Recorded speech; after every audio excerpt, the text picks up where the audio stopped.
Narayanganj bikers. আমার ছেলেও খুব ফ্যান নারায়ণগঞ্জ বাইকার্সের।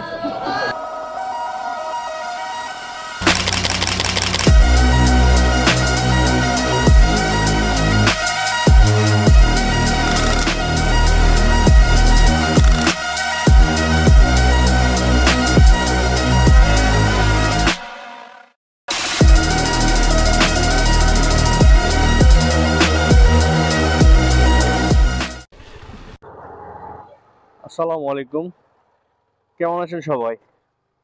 আজকে শুক্রবার, বের হলাম ছেলেকে নিয়ে ঘুরতে।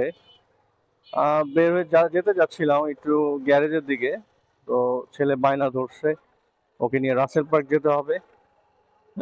তো যাচ্ছি রাসেল পার্কে। ইদানিং একটা বিষয় নিয়ে অনেক হাইপ।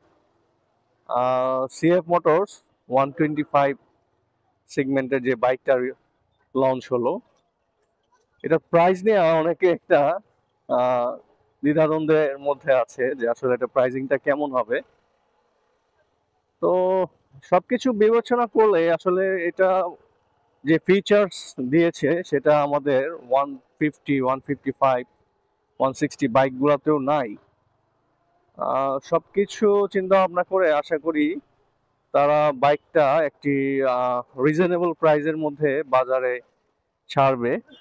যেমনটা তারা 250, 300 বাইকগুলা যে প্রাইজে রেখেছিল, যে প্রাইজে রিলিজ করেছিল, মোটামুটি বাংলাদেশে একটা হাইপ উঠে গিয়েছে, বাজারে একটা কম্পিটিশন নিয়ে আসছে। তো 125 সেগমেন্টের যে বাইকটা, আশা করি সেটাও এরকম কিছু করবে। আর 125 আমরা টিএফটি মিটার পাচ্ছি, আদার্স অনেক ভালো ভালো ফিচার গাড়িগুলো, স্পোর্টস বাইক। হ্যাঁ, আমরা অনেক আশাবাদী সিএফ মোটরসকে নিয়ে। তারা নতুন কোনো চমক দেখাবে আমাদের। কথা বলতে বলতে চলে আসছি রাসেল পার্কের সামনে।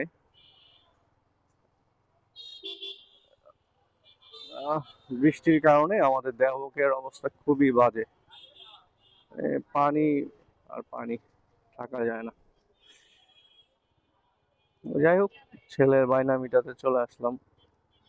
দেখি, শুক্রবার দিন তো রাসেল পার্কে ঢোকা যায় না, এমন অবস্থা থাকে। তো আজকে বৃষ্টির কারণে যদি একটু মানুষজন কম হয়।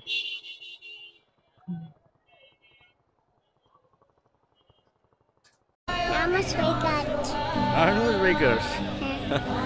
আমার ছেলেও খুব ফ্যান নারায়ণগঞ্জ বাইকার্সের।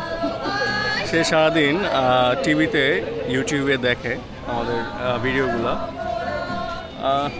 দেখেন, আমাদের রাসেল পার্ক সুন্দর জায়গা, কিন্তু নারায়ণগঞ্জে আসলে ঘোরার মতো উপযোগী জায়গা নেই, এইটাই বেস্ট। হ্যাঁ, দেখেন, আমি প্রায় আসি আমার ছেলেকে নিয়ে এখানে ঘুরতে আসি শুক্রবার শুক্রবার। কি করবে? মাছ ধরবে? তুমি তো এখন বড় হওনি, ছোট, তুমি ধরতে পারবে না। ও মাছ ধরবে, ওর খুব শখ। চলো একটু ঘোরাফেরা করি, পরে চলে যাব। ঠিক আছে।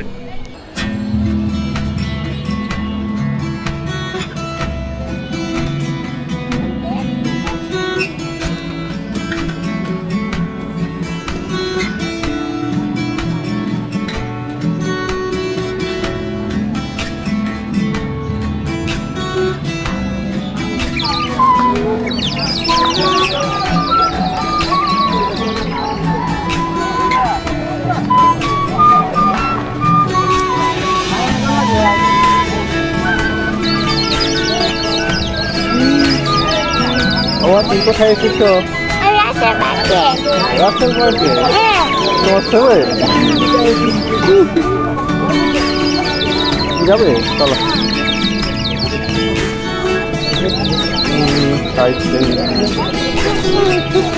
যাও যাও যাও।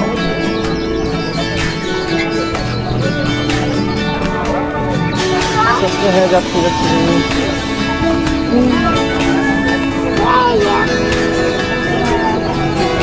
কি সুন্দর, দেখো।